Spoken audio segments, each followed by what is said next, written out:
अन्याय है, फैसला नहीं, ये जुल्म है। एक प्रतिष्ठित नगर सेठ की बात झूठ और उस 3% के तेली की बात सच, सरासर अंधेर है। देखता हूँ श्री महाराज कहाँ तक इन नीतियों को अपने सर पर चढ़ाएंगे।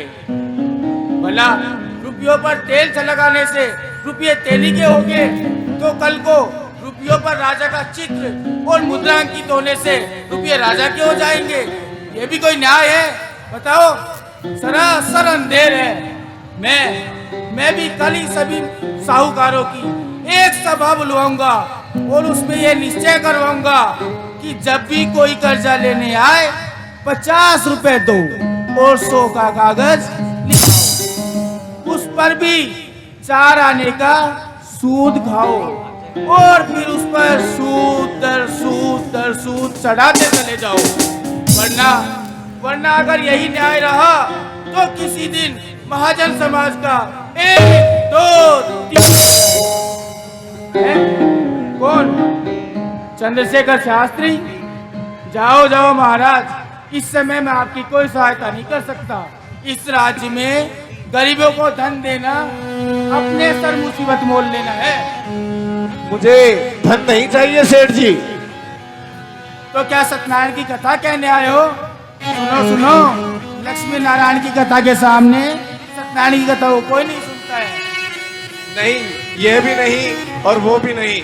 यह भी नहीं, वह भी नहीं, तो क्या सेठानी की उद्यापन कराना चाहते हो? बख्शो महाराज बख्शो, अभी इस शैली में गुंजाइश नहीं है। नहीं सेठ जी, उद्यापन भी नहीं और कथा भी नहीं। मैं तो बस एक मेरे मन की व्यथा कहने आया हूँ। व्यथा? कैसी व्यथा?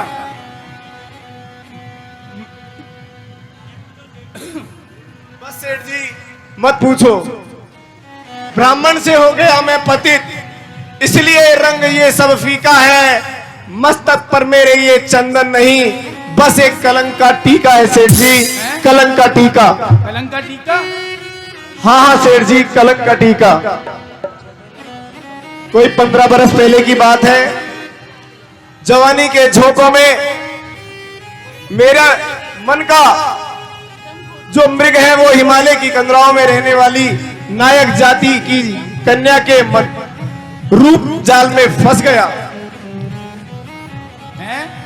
पूजा पाठ में रत रहने वाला एक पूज्य ब्राह्मण भी कामबाण का शिकार हुआ। इसमें आश्चर्य की क्या बात है सेठ जी? असंभव है कि दुनिया में कि हिरण पैदा हो सोने का, मगर उस समय मर्यादा पुरुषोत्तम की बुद्धि चकराई और जब होनी का चक्र चलता है तो धरी रह जाती है सारे दानाओं की सारी दानाई। अजी तो ये कोई पश्चाताप की बात थोड़ी ही है। जवानी की हवा भला किसे नहीं लगती? जो होना था हो चुका और अब ये रोना नादानी है, और ठोकर खाकर संभल जाए वो भी कहलाता क्या। लेकिन हृदय की कुरेदन भी तो दूर नहीं होती सेठ जी। एक परम ज्ञानी पूजा पाठ में रत रहने वाले ब्राह्मण का वैश्यागामी हो जाना जीते जी मर जाने समान है। और मेरे दारुण दुख की कथा यही समाप्त नहीं होती है, और भी कुछ है सेठ जी। अच्छा, वो क्या हुआ? हम दोनों की प्रेम लता में एक सुंदर कन्या का जन्म हुआ। परमात्मा का महान अनुग्रह हुआ। महान अनुग्रह या महान दंड? उसके बाद वो जो कुलटा जिसके प्रेम जाल में पागल होकर के मैं ब्राह्मण से पतित हुआ था, वो उस दूधमुई बच्ची को छोड़ करके सदा सदा के लिए लोप हो गई। अब वो दिन रात बालिका मेरे साथ ही रहती है। समझा। ये तो वही बात हुई कि मेनका की उत्पत्ति, शकुंतला की उत्पत्ति के पश्चात मेनका इंद्रलोक को प्रस्थान कर गई और आप विश्वामित्र की नाई निहंग रह गए, यही ना? यही सेठ जी, यही। बस तब तो तुम्हारे लिए भी वही मार्ग खुला है जो मुनि विश्वामित्र के लिए खुला था। मार्ग? कैसा मार्ग खुला है सेठ जी? कृपया करके बताइए। जगत की छोड़कर चिंता करो, जगदीश का चिंतन बनो भोगी से योगी और लगाओ बैठ पद्मासन। करो वह घोरतम जिससे हो उत्तम ये अधम जीवन, और बिहारी जी का नित्य दर्शन हो, बने हृदय धाम वृंदावन। बड़े उलझन में हो लेकिन सुलझ सकती समस्या ये, और पतित को भी पतित पावन बना सकती तपस्या है। तपस्या? आहा, बहुत ही अच्छा मार्ग। तपस्या से अच्छा तो कुछ हो ही नहीं सकता। मेरे पापों का प्रायश्चित तो अब सिर्फ तपस्या है। लेकिन अरे फिर वही लेकिन, कन्या की चिंता भी तो दूर नहीं होती सेठ जी। वो बिना माँ की बच्ची हर समय मेरे साथ ही रहती है, कन्या की एक पल के लिए भी मुझे नहीं छोड़ती। अरे अरे राम राम, कन्या की चिंता करना छोड़ दो। इस समय कहाँ पर है वह? वो घर पर भोजन पका रही है सेठ जी। तो उसका विवाह क्यों नहीं कर देते? विवाह में भी तो रोड़ा है। समाज में वो कुलीन नहीं समझी जाती, इसलिए कोई अच्छा वर नहीं मिलता। और तो तुम्हें पता ही है आज की तारीख में सेठ जी, इस प्रकार की लड़की से कौन विवाह करेगा जिसकी कोई कुल का पता नहीं, माँ का पता नहीं। योगवर एक नहीं अनेक मिलेंगे मेरे विश्वामित्र। तुम अखंड तपस्या करने जाओ, तुम्हारी नाश से पाली हुई शकुंतला को मैं कर्ण की तरह पालूंगा। उपकार नगर सेठ, उपकार। आपकी जय हो सेठ जी, आपकी जय हो। पिताजी, पिताजी, खाना तैयार है। बेटा, पुत्री तो यहीं आ गई। जी पिताजी। देख, अब तेरा पिता सदा के लिए कैलाश पर्वत पे तपस्या के लिए जा रहा है। तपस्या के लिए? किस लिए? मेरे पापों का प्रायश्चित करने के लिए पुत्री। पापों का प्रायश्चित करने के लिए मैं भी साथ चलूंगी। नहीं, तपस्वी संसार में रक्त रह करके वैराग्य को प्राप्त नहीं कर पाते, इसलिए मुझे संसार से विरक्त होना पड़ेगा। तुम मेरे साथ नहीं चल सकती पुत्री। तो क्या आप भी समाज के साथ साथ मुझे ठुकरा दोगे? नहीं नहीं, आज से तेरे पिता मेरे मित्र सेठ मायादास जी हैं। नहीं, नहीं पिताजी, नहीं, नहीं।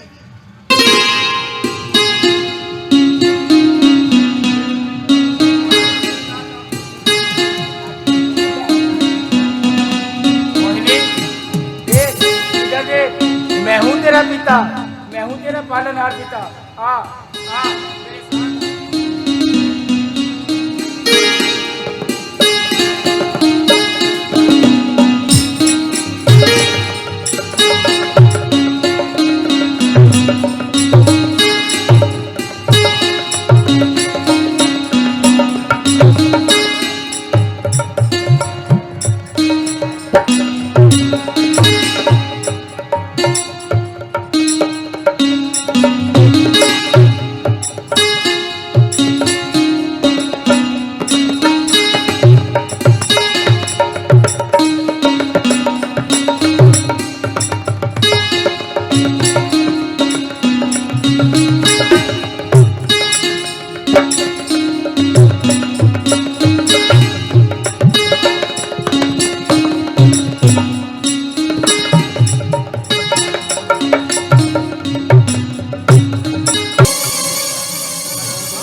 भारी गुमान है, गहराई ही बस समुद्र की आन बात है।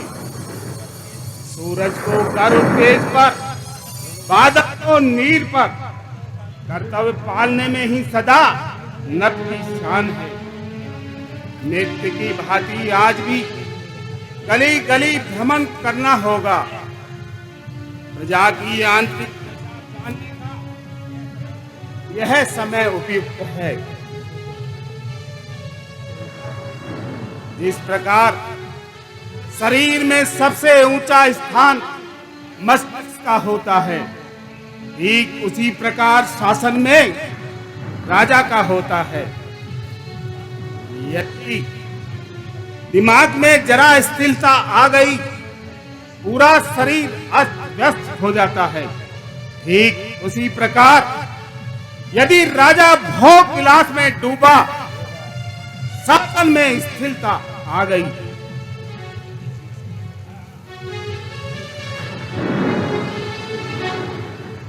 कितनी भयानक रात्रि है, साए साए के सिवा कुछ सुनाई नहीं देता।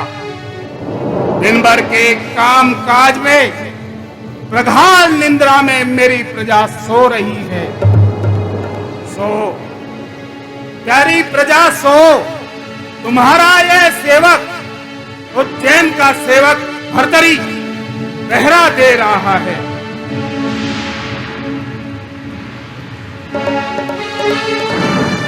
श्रमिक किसी के पकाने पर नहीं होता दिवाकर है। सुधा की वृष्टि में कृपणता कब करता सुधाकर है। फिर करूं मैं क्यों कमी आराम देने में, जब मुझे कहती है प्रजा न्यायकारी है, न्याय सागर है।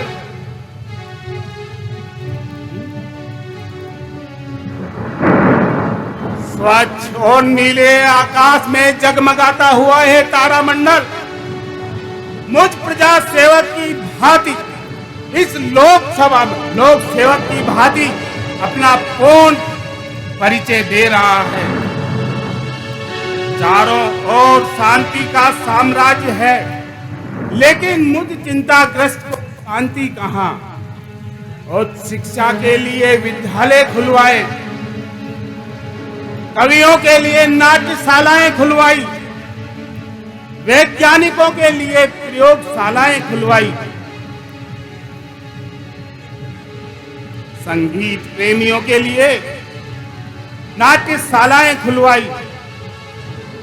इतना सब कुछ करने के बाद भी मेरे राज्य में कितनी असमानता है।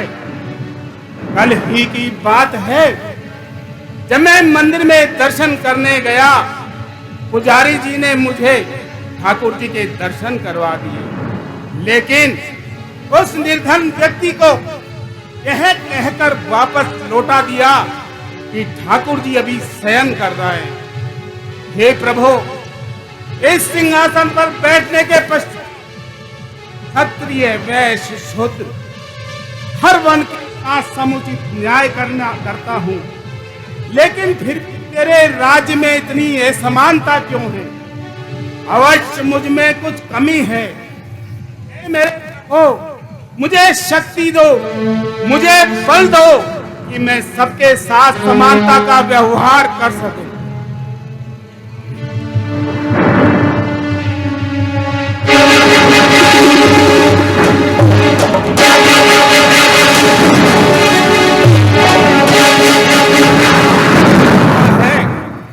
कुछ सामने कोई और है, मुझे छुपकर देखना चाहिए।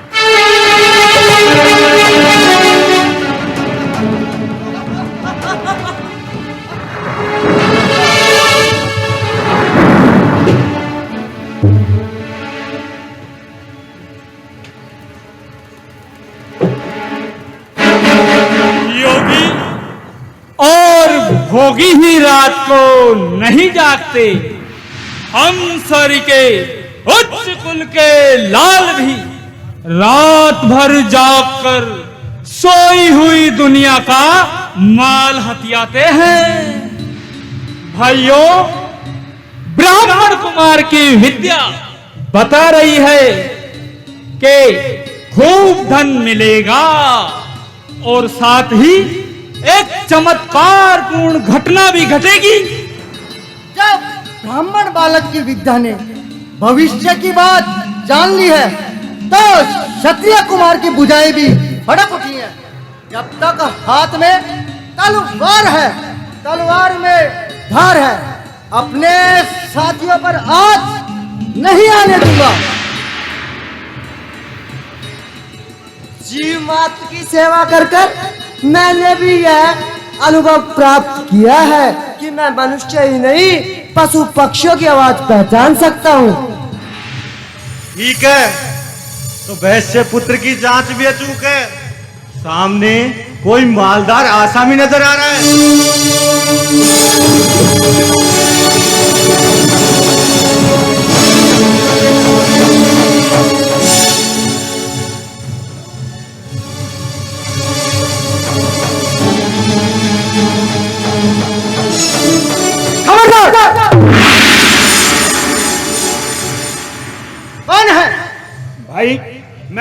राहगीर हूँ।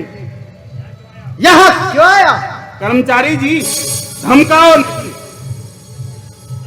इस समय कहाँ जा रहा है? भाई, व्यापारी हूँ, राह भूल गया था। हैं?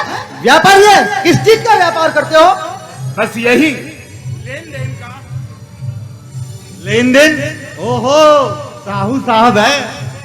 आप तरीके धनी पुरुषों का रात्रि में अकेले घूमना ठीक नहीं है। हैं? राजा भर्तृ के राज में क्या चिंता है? हैं? हीरे मोती हो या पुखराज, एक दिन इसी जगह एक व्यापारी के लूट लिए गए थे। लूट लिया गया था? किस तरह से? किस तरह? मित्र,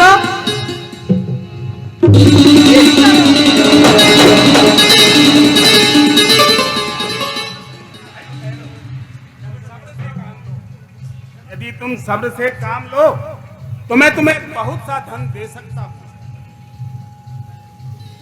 बहुत सा धन दे सकते हो? हाँ, मैंने तुम्हें बताया, मैं एक व्यापारी हूँ और लेन देन का काम करता हूँ, इसलिए तुम्हें जितना धन चाहिए मैं तुम्हें और दे सकता हूँ। बस एक शर्त है। क्या शर्त है? शर्त? बस मेरी बही में हस्ताक्षर कर दो और जितना चाहो उतना धन उधार ले लो। अरे वाह, हस्ताक्षर कर दे? हस्ताक्षर कैसे कर दे? यह हस्ताक्षर तो तुम महाराज को दिखा सकते हो। नहीं भाई नहीं, मैं जन्म जन्मांतर का व्यापारी हूँ। इस जन्म में नहीं, चाहो तो अगले जन्म के वायदे पर भी मुझसे धन उधार ले सकते हो। किस तरह वसूल करोगे? सब परमात्मा दिलाएगा। परमात्मा जैसे इसका बाबा या नाना लगता हो। और मान लो यदि अगले जन्म में हम मनुष्य योनि में जन्म नहीं लिए तो किस प्रकार आप प्राप्त करोगे? उसकी कोई चिंता नहीं। अजी लाओ अपनी बही, हस्ताक्षर किए देते हैं। हाँ लो।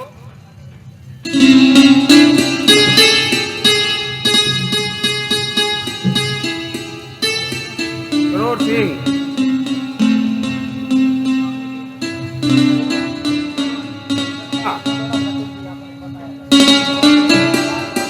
धनपति गुप्त, रामदास। तो ठीक है भाइयों, यह धन तुम अपने पास रखो और मैं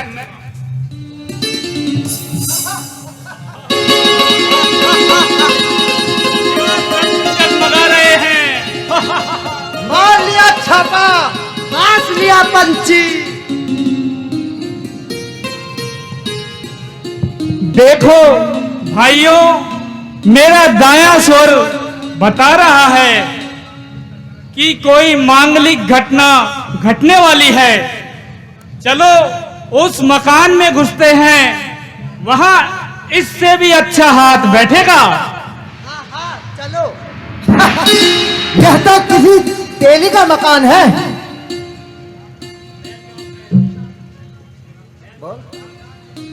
मुझे एक कोलूम, सुनो सुनो, एक भूसा, सुनो सुनो, कोलू भूसा खाने वाला बैल कोलू में जुते हैं बैल से कुछ कह रहा है। अरे पगला है क्या? बैल भी कभी बोला करते हैं। हाँ, हम बैल की बोली अच्छे से पहचानते हैं। क्या कह रहा है?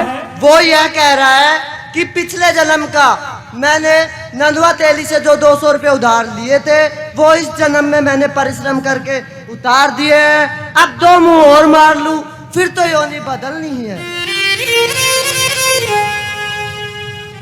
1 गिलास, 2 गिलास, अरे सचमुच बैल गिरा और मर गया।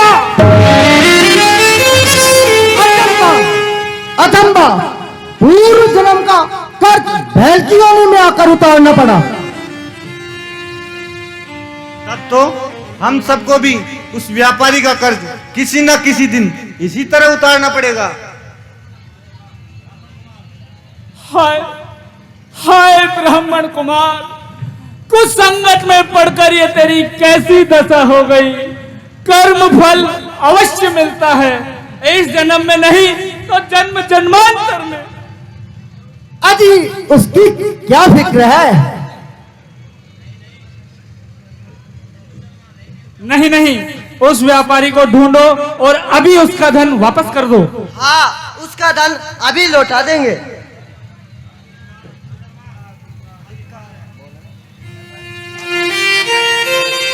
हाँ, धिक्कार धिक्कार, ब्राह्मण का पुत्र होकर मैं कैसा नीच और पतित हो गया।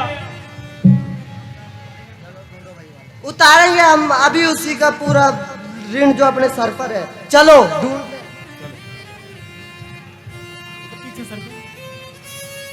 सोम आया वह सौदागर। समा समा, श्री महाराज समा कीजिए। महोदय जी, आप अपना ये धन ले लीजिए और हमें ऋण मुक्त कर दीजिए। यूं कहो, भर्तरी कर्ज देकर रुपया वापस नहीं लेता।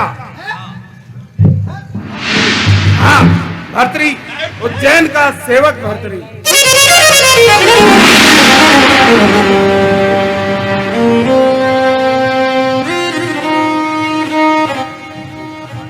क्षमा क्षमा महाराज, क्षमा महाराज, मैं चोरी नहीं करता, मैं तो इनके साथ आ गया था महाराज। हिंदू शर्मा, क्रोर सिंह, धनपति गुप्त और रामदास, मुझे खेद है कि तुम मेरी प्रजा होकर भी अपने अच्छे संस्कार नहीं बना सके। आहार निद्रा भय मथुनों में विपद और चतुष्पद में अंतर नहीं है। फकत धर्म ही है मनुष्य का विश्लेषण, वरना वे पशुओं से बेहतर नहीं है। मिली ठीक शिक्षा, खुली आज आंखें, झुकिए शर्म से महाराज आज आंखें। कभी पाप ऐसा अब नहीं करेंगे महाराज। महाराज सदा धर्म पर जिएंगे और मरेंगे। शाबाश, तुमने मनुष्य धर्म समझा और नीति भी यही कहती है। दिया नहीं दान कभी, पढ़ी नहीं विद्या को, सीखी नहीं कला, रहा ज्ञान में अधूरा है। नरदे नहीं प्राप्त किया शील, हुआ नहीं धर्म में अधूरा है। बना है वसुंधरा का भार इस सतोलोक के बीच में, यंत्र तंत्र जैसे कूड़ा और धूरा है। होकर के नागरिक पशुओं सा कर्म किया, तुमसे तो अच्छा अनपढ़ मजूरा है। सत्य है श्री महाराज। अन्नदाता, व्यवसाय न मिलने के कारण हमने यह पाप किया महाराज। प्रजापति से जब हो गई चार आंखें तो चिंता हमें क्या व्यवसाय की। दुराचार का पाठ छोड़ा सदा को। कथा होगी अब पुण्य अध्याय की। शाबाश, ये मनुष्य